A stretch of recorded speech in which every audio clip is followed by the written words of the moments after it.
Het houdt net oer. En dan ga ik het natuurlijk hoe het waar. Het houdt beslist net oer. En dan ga ik het nog een keer hoe het waar.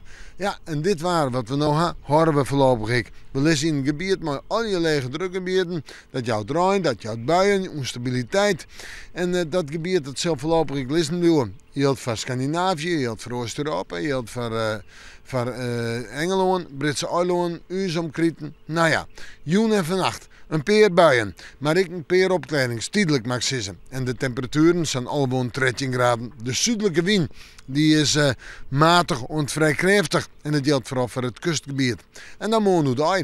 Eerst nog even zinnen, dan de bewolking, dan begint de lucht. Hebben we in de middag ruim lichte rij, had ik voor de joentijd. In de joen letter bij buien, maar kon ze op tongen zelfs.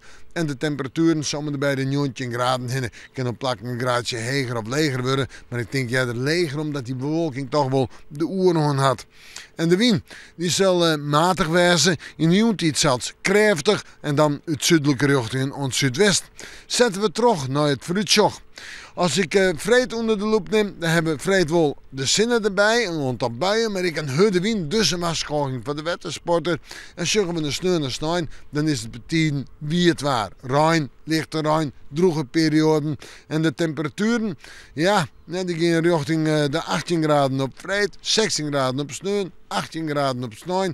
Maar ik dan houdt het beslist net oer. En ik zei het al, we binnen de voorlopig nog net van dit waartype. Maar ik blijf positief. Ik denk in het tweede pad van de mannen dat het volle beter gaat. We moeten morgen maar weer even in het waarschuwen.